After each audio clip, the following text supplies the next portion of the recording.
ओम शांति। हिते जा महावाक्य आहिनि। परखण जी शक्ति जे प्रयोग सां सफलता मूर्त। 29/1/75 जा महावाक्य आहिनि। अॼु जी सभी राज ऋषियुनि जी सभा आहे। जीअं मधुबन शब्द ॿ ॻाल्हियुनि खे सिद्ध कंदो आहे, हिकु मधुरता खे ऐं ॿिए जी वैराग्य वृत्ति खे। ईअं ई राज ऋषि शब्द आहे जंहिंजो अर्थ आहे राज्य करण वारा। जो राज ऋषि बेगर टू प्रिंस आहिनि, राज ऋषि आहिनि बेगर टू प्रिंस ठहिण वारा। हाणे असांखे पंहिंजी देह बि न आहे, सभु बाबा खे ॾेई छॾियो अथसि। सभिनि सां बेगर थी वियासीं। बेगर खां पोइ सत्युग जा प्रिंस ठहिण वारा असां राज ऋषि आहियूं। जेतिरो ई अधिकारी ओतिरो ई सर्वत्यागी। सर्वत्यागी अर्थात समय जे मथां, संकल्प जे मथां, स्वभाव संस्कार जे मथां अधिकार प्राप्त करण वारा। अर्थात सभु कुझु बाबा खे ॾेई करे बाबा जी श्रेष्ठ मत ते समय, संकल्प, स्वभाव संस्कार के कम में लाइण वारा। पंहिंजो कुझु बि न, अहिड़ा सर्वत्यागी ठहिया आहियो जीअं चाहे उहा पंहिंजे समय, स्वभाव संस्कार के परिवर्तन करे सघूं। अर्थात जहिड़ो समय ओड़ो पंहिंजो स्वरूप स्थिति धारण करे सघूं बाबा जी श्रेष्ठ मत जे अनुसार। अहिड़ा राज ऋषि अर्थात सर्व अधिकारी ऐं सर्व त्यागी ठहिया आहियो। जन्म वठंदे ई कर्म प्रमाण, श्रेष्ठ सुमान प्रमाण, राज ऋषि जो मर्तबो बाप दादा द्वारा प्राप्त थियो आहे न। जन्म वठंदे ई जीअं जीअं तव्हां कर्म कंदा आहियो, जीअं जीअं तव्हां सुमान धारण कंदा आहियो, उन अनुसार असांखे राज ऋषि जो मर्तबो सभिनि खे मिलंदो ई आहे। सर्व अधिकारी ठहिया आहियो या अञा ठहिणो आहे। छा सम्झंदा आहियो तव्हां सभिनि जो विशेष नारो कहिड़ो आहे? जॾहिं जन्म सिद्ध अधिकार आहे त जन्म वठण सां ई प्राप्त आहे न। तॾहिं अधिकारी त ठही विया आहियो न। बाबा पुछनि था कि अञा ताईं अधिकार वठो था। नॉलेजफुल अर्थात मास्टर ज्ञान सागर। जॾहिं मास्टर ज्ञान सागर ठहिया आहियो त नॉलेज अर्थात समझ जो अधिकार प्राप्त थींदो आहे न। समझ घटि त अधिकार बि घटि। भई लौकिक में बि माउ बाप कंहिंखे अधिकार ॾींदो? जेको सुठी रीति सम्झंदो, भले नंढो ई सम्झे त हुनखे अधिकार जास्ती मिलंदो आहे। नॉलेजफुल त आहियो न। हाणे लास्ट स्टेज छा आहे हुनखे ॼाणंदा आहियो न। लास्ट स्टेज असांजी छा आहे? कर्माती थियण जी स्टेज। हुनजी निशानी छा आहे? सदा सफलता मूर्त। समय बि सफल। जॾहिं असांजी कर्मातीत अवस्था ईंदी न त असांजो समय, संकल्प, संबंध, संपर्क बि सदा सफल हूंदो। असां कंहिंसां बि मिलंदासीं न, हुन में बि कुझु न कुझु कमु थी वेंदो। इनखे चइबो आहे सफलता मूर्त, कर्मातीत स्थिति। अहिड़ी सफलता मूर्त ठहिण लाइ वर्तमान समय प्रमाण विशेष कहिड़ी शक्ति जी आवश्यकता आहे? बाबा चवनि था जैसा कि सभु ॻाल्हियुनि में सदा सफलता मूर्त ठही वञो। उहो कहिड़ी शक्ति आहे? सर्व शक्ति प्राप्त त थियणियूं आहिनि, पोइ बि वर्तमान समय प्रमाण विशेष सदा सफलता मूर्त ठहिण लाइ कहिड़ी शक्ति जी आवश्यकता आहे? परखण जी शक्ति। अगरि परखण जी शक्ति तीव्र आहे त भिन्न भिन्न प्रकार सां आहे उहे विघ्न के लग्न में विघ्न ठाहींदा आहिनि, हुन विघ्ननि खे पहिरों खां ई ॼाणे करे उन्हनि द्वारा वार थियण सां पहिरियों ई उन्हनि खे समाप्त करे ॾींदा। बाबा चवनि था अगरि असां में परखण जी शक्ति हूंदी न भिन्न भिन्न प्रकार सां, त भिन्न भिन्न प्रकार सां आहे उहे जेका विघ्न ईंदा, त असांजी अगरि लग्न सुठी हूंदी त असां लग्न में विघ्न जेका बि ठहिण वारा आहिनि या ठहींदा आहिनि त विघ्ननि खे न पहिरों खां ई ॼाणे वठंदासीं कि विघ्न अचण वारो आहे, जंहिंजे कारण मां बाप खे भुलिजी सघंदी आहियां।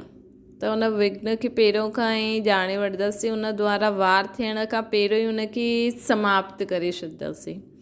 हिन कारण व्यर्थ समय वञण जे बदिले समर्थ में जमा थी वेंदो आहे। ईअं ई सेवा में हर हिकु आत्मा जी मुख्य इच्छा ऐं मुख्य संस्कार ॼाणण जे कारण ईअं ई बाबा चवनि था, जॾहिं हिकु त असां पहिरियों खां ई हुनखे ॼाणे वठूं विघ्न खे, हुनखे समाप्त करूं। ॿियो आहे कि बाबा चवंदा आहिनि जॾहिं बि असां कर्म क्षेत्र में ईंदा आहियूं, सेवा कंदा आहियूं, त संगठन में हर आत्मा जी मुख्य इच्छा परखण जी शक्ति द्वारा असां हर आत्मा जी मुख्य इच्छा ऐं मुख्य संस्कार ॼाणण जे कारण हुन प्रमाण हुन आत्मा खे उहो ई प्राप्ति कराइण जे कारण सेवा में बि सदा सफलता प्राप्त थी वेंदो। वे बाबा चई न, सदा सफलता प्राप्त करण लाइ मूंखे कहिड़ी शक्ति खपे? परखण जी। त असां सदा ई बाबा खे यादि कंदा रहूं, असांजो समय बि सफल थिए, व्यर्थ न वञे। त हुनजे लाइ परखण जी शक्ति द्वारा पहिरियों खां ई विघ्ननि खे ॼाणे करे हुनखे समाप्त करे वठंदासीं त समय व्यर्थ न वेंदो। भई असांजो संबंध संपर्क बि समय सफल थिए। त असां जंहिंजे बि संबंध संपर्क में अचूं हुनजा पहिरियों ई इच्छा ऐं संस्कार खे ॼाणे करे उन अनुसार ई हुन सां हलंदासीं, परखी करे हुन सां हलंदासीं त असांजो संबंध संपर्क बि सफल थी वियो। टी ॻाल्हि आहे त संकल्प बि सफल थी वेंदो। बाबा चए थो टी ॻाल्हि आहे ॿियनि जे संबंध में अचण वारा जो मुख्य सब्जेक्ट आहे न, उन में बि हर हिकु आत्मा जी संस्कार ऐं स्वभाव खे ॼाणे करे हिकु त असां हुननि जी मुख्य इच्छा ऐं संस्कार खे ॼाणे करे हुन अनुसार हुनखे प्राप्ति करायूं। ॿियो आहे कि हुनजे स्वभाव खे बि ॼाणंदे हुए, हर हिकु आत्मा जे स्वभाव खे बि ॼाणंदे हुए हुन प्रमाण असां हुनखे संतुष्ट करूं। मतिलबु हर आत्मा जे संबंध संपर्क में ईंदे हुए हुनजी इच्छा संस्कार स्वभाव खे ॼाणंदे हुए अगरि असां हुननि जे संपर्क में ईंदासीं ऐं हुन अनुसार हुननि सां हलंदासीं, हुननि खे प्राप्ति कराईंदासीं त उहो बि संतुष्ट रहंदा, त असांजो संबंध संपर्क बि सफल थी वेंदो। चौथी ॻाल्हि आहे समय जी गति ऐं असांजो संकल्प बि ज़्यादा न हलंदा। बाबा चई न, असांजो समय बि सफल वञे, संकल्प बि सफल वञे, संबंध संपर्क बि सफल वञे, इनखे चइबो आहे सफलता मुहूर्त। चौथी ॻाल्हि आहे समय जी गति। कंहिं समय कहिड़े वातावरण व वायुमंडल ऐं छा हुजिणो खपे इनखे परखण जे कारण समय प्रमाण ई स्वयं खे बि ऐं अन्य आत्माउनि खे बि तीव्र गति में लाहे सघंदा आहियूं। समय बि सफल करिणो आहे न, त असां बाबा चवनि था कि अगरि असां वायुमंडल ऐं वातावरण खे परखे वठो ऐं छा थियण वारो इनखे बि परखे वठो त हिन प्रमाण असां स्वयं ऐं अन्य आत्माउनि खे बि तीव्र गति सां लाहे सघंदा आहियूं। भई जहिड़ो समय हुन अनुसार ई असां ख़ुदि बि पुरुषार्थ करूं, ॿियनि खे बि पुरुषार्थ करण लाइ प्रेरणा ॾियूं त समय प्रमाण नॉलेजफुल, लवफुल ऐं लॉफुल बि ठहिण तथा ठाहे सघूं। इन प्रकार सदा सफल ठही सघंदासीं।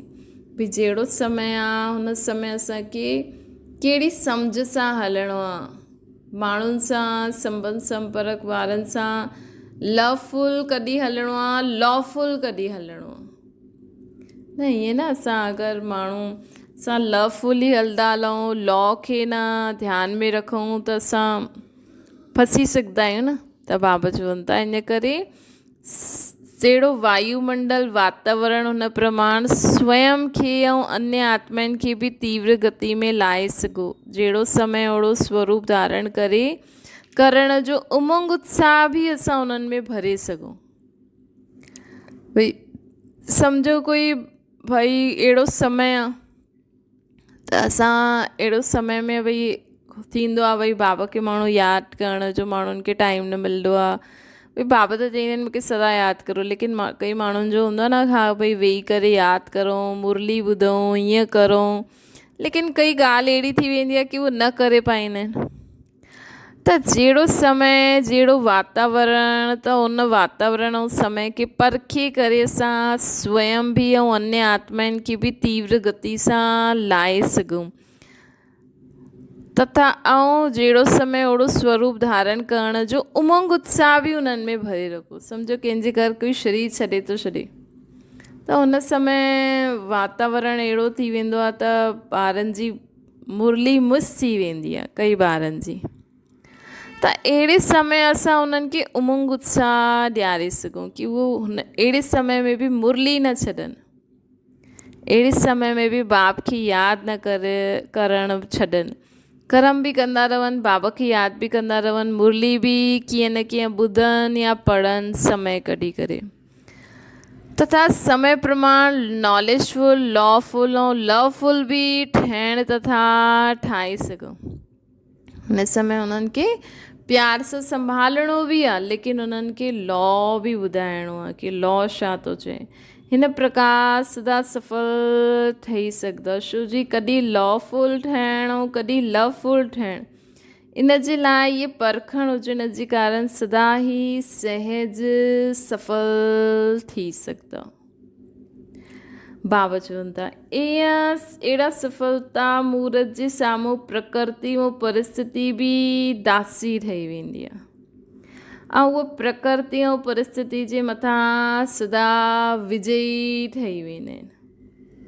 उहे प्रकृति ऐं परिस्थिति जे वशीभूत न थींदा आहिनि, उहे प्रकृति ऐं परिस्थिति जे वशीभूत न थींदा आहिनि। बाबा चवनि था अहिड़े विजयनि खे सदा सफलता मूर्त चइबो आहे न। अहिड़ी जो विजयी आत्मा हूंदियूं आहिनि न, जो प्रकृति ऐं परिस्थिति खे बि दासी ठाहे करे पंहिंजो समय संकल्प, पंहिंजो संबंध संपर्क सफल करनि। हीअं न ॻाल्हि अहिड़ी थी, हीअं थियो त असां उन्हनि सां मिलियासीं, उन्हनि सां ठीक रीति असां परखे न सघियासीं त कम में सफलता न थी। त बाबा चवनि था अहिड़ी आत्मायूं परिस्थिति जे वशीभूत न थी करे सदा विजयी, सदा सफलता मूर्त ठही वेंदियूं आहिनि। इन जे लाइ 3 रूपनि सां बाप जी ॻाल्हि सदा यादि रखो। 3 स्वरूप अर्थात निराकार, आकार ऐं साकार। जे 3 संबंध में सत बाप, सत शिक्षक, सत गुरु आहे न, सतगुरु जी शिक्षाऊं स्मृति में रखंदा आहियो न, उअं ई 3 स्वरूप सां 3 मुख्य ॻाल्हियूं सदा स्मृति में रखो। बाबा चवनि था जीअं सत बाप, सत शिक्षक, सत गुरु जी शिक्षाऊं असां स्मृति में रखंदा आहियूं न। बाबा चईंदा आहिनि न कि अॼु बि बाबा सुबुह जो चईं कि मां तव्हांखे बाप टीचर सतगुरु सम्झाईंदा ई रहंदा आहिनि। त उन्हनि जी शिक्षाउनि खे स्मृति में रखंदा आहियूं न, जीअं उअं ई 3 स्वरूपनि सां 3 मुख्य ॻाल्हियूं बि असांखे स्मृति में रखणियूं आहिनि। कहिड़ी कहिड़ी ॻाल्हियूं? 3 स्वरूप सां विशेष 3 वरदान कहिड़ा आहिनि? 3 स्वरूप सां बाबा चवनि था 3 स्वरूप सां विशेष 3 वरदान कहिड़ा मिलिया आहिनि असांखे? भई निराकारी स्वरूप जी मुख्य शिक्षा व वरदान कहिड़ो आहे? कर्मातीत स्थिति। असां निराकारी स्थिति में जेतिरो रहंदासीं न ओतिरो असांजी कर्मातीत स्थिति जल्दी ईंदी वेंदी। असां आकारी स्वरूप अर्थात फ़रिश्तेपन जो वरदान कहिड़ो मिलंदो आहे? Double light. जेतिरो असां आकारी स्वरूप अर्थात फ़रिश्तेपन में रहंदासीं ओतिरो असांखे डबल लाइट जो वरदान मिली वेंदो। अर्थात असां जॾहिं बि फ़रिश्ते स्वरूप में वेंदासीं न त असां द्वारा आत्माउनि खे मुक्ति, जीवन मुक्ति जो वरदान मिलंदो रहंदो। डबल लाइट अर्थात सर्व कर्म बंधननि सां असां हल्का थींदा वेंदासीं। सर्व कर्म बंधननि सां असां हल्का थींदा रहंदासीं। ऐं लाइट अर्थात सदा प्रकाश स्वरूप में स्थित रहण वारो। सर्व कर्म बंधननि सां हल्का थींदा वेंदासीं बि सदा प्रकाश स्वरूप में स्थित रहींदासीं। बाबा चवंदा सदा प्रकाश स्वरूप में स्थित रहींदासीं। त आकारी स्वरूप जो विशेष वरदान कहिड़ो मिलंदो? Double light. इन सां ई डबल ताज़दारी बि ठाहींदासीं। साकार स्वरूप जो विशेष वरदान कहिड़ो मिलंदो असांखे? साकार स्वरूप जो विशेष वरदान आहे साकार समान सदा निरहंकारी ऐं निर्विकारी। सदा निरहंकारी ऐं निर्विकारी ये टे वरदान सदा स्मृति में रखण सां सहज ई सफलता मूरत ठही वेंदो। त बाबा चवनि था कहिड़ो कहिड़ो वरदान यादि रखिणो आहे? निराकार रूप में कर्मातीत, फ़रिश्ते स्वरूप में डबल लाइट ऐं साकार स्वरूप में मां निराकार आत्मा वेठी आहियां। हिन में निरहंकारी भई साकार स्वरूप में, साकार में हिन देहिक 5 तत्वनि जे शरीर में हूंदे हुए बि ख़ुदि खे निराकार आत्मा सम्झंदासीं न, ऐं अखियुनि सां ॾिसंदासीं, ॻाल्हाईंदासीं, कर्म कंदासीं त असांखे निरअहंकारी ऐं निर्विकारी जो वरदान मिली वेंदो। निरअहंकारी ऐं निर्विकारी जो वरदान मिली वेंदो अगरि असां साकार में ख़ुदि खे आत्मा सम्झी करे हलंदासीं त। ये 3 वरदान सदा स्मृति में रखण सां सदा जे लाइ सहज ई सफलता मूरत ठही वेंदो। सम्झो, बाप दादा खां बि ॿार शक्तिवान आहिनि, छो जो उहे सर्वशक्तिवान खे प्रत्यक्ष करण जे निमित्त ठाहींदा आहिनि। छा उहे ज़्यादा शक्तिवान न आहिनि? सर्वशक्तिवान खे सर्व संबंधनि में पंहिंजो ठाहे ॾींदा आहिनि। बाबा असांजो बाप बि आहे, टीचर बि आहे, सतगुरु बि आहे, असांजो साजन बि आहे शिव बाबा। शिव असांजो साजन बि आहे न। त ॾिसो असां केॾा शक्तिशाली थी वियासीं कि निराकार खे बि साकार में सर्व संबंधनि सां पंहिंजो ठाहे ॾींदा आहियूं। बाबा खे पंहिंजो बाप बि ठाहींदा आहियूं, टीचर बि ठाहींदा आहियूं, सतगुरु बि ठाहींदा आहियूं, साजन बि ठाहींदा आहियूं, पंहिंजो दोस्त बि ठाहींदा आहियूं, असां पंहिंजो सर्जन बि ठाहींदा आहियूं। ऐं जेको असांखे संबंध खपे, जो कमु करो था उन अनुसार असां बाबा खे ओड़े संबंध में यादि करे पंहिंजो ठाहे पंहिंजी स्नेह जी रस्सी में बंधी वठंदा आहियूं। त ज़्यादा शक्तिवान केरु थियो? ज़्यादा शक्तिवान ॿार थिया न, बाबा चवनि था। बल्कि अथॉरिटी खे वर्ल्ड सर्वेंट ठाहे ॾियणु इन जे निमित्त केरु ठाहींदो आहे? वर्ल्ड अथॉरिटी खे, सर्वशक्तिवान खे वर्ल्ड सर्वेंट ठाहे छॾंदा आहियूं असां। त हिन जे निमित्त केरु ठाहींदो आहे? समीप ऐं सहयोगी आत्मायूं ई बाबा खे पंहिंजो सर्व संबंध सां ठाहे करे बाबा खे साकार में सभिनि खे अनुभूति कराए सघंदा आहिनि। उन्हनि खे पतित खां पावन ठाराइण लाइ बाबा खे यादि करे, मतिलबु सर्विस। बाबा चवंदा आहिनि न कि मां हिते सर्विस करणु ईंदो आहे, लेकिन बाबा सर्विस कीअं करे? जॾहिं पहिरियों त बाबा ब्रह्मा बाबा जे शरीर में त आया, भई उन समय त बाबा जो शरीर मुक़ररु हुयो, त जॾहिं बि बाबा चाहे बाबा अचे, बाबा ब्रह्मा बाबा खां लोन वरितईं, अचे ऐं बाबा सर्विस कंदा हुया। लेकिन हाणे त ब्रह्मा बाबा जो शरीर बि न आहे, त शिव बाबा खे त ब्रह्मा बाबा जे शरीर में अचिणो आहे, ऐं हिन दुनिया में त कोई अहिड़ो शरीर मुक़ररु न आहे न। त जो असां बाबा जो ॿार यादि कंदासीं न, उन्हनि द्वारा शिव बाबा ब्रह्मा बाबा जे लाइट जे शरीर में अची करे पोइ उन्हनि साकार ॿारनि द्वारा बाबा सभिनि जी मदद कंदा आहिनि। त बाबा चवंदा आहिनि कि ईअं ई असां केॾा शक्तिशाली थी वियासीं न। भई ब्रह्मा बाबा जे शरीर में त शिव बाबा खे अचिणो ई हुयो, लेकिन हाणे बाबा जो असांखे ज्ञान ॾिनो अथई, ऐं एतिरो प्यार जंहिंखे बाबा जे लाइ हूंदो, जो घड़ी घड़ी बाबा खे यादि कंदो रहंदो हूंदो, जेके सेवा जो बि फुरणो हूंदो उन्हनि ॿारनि द्वारा ई बाबा विश्व जी सेवा अञा ताईं करनि था।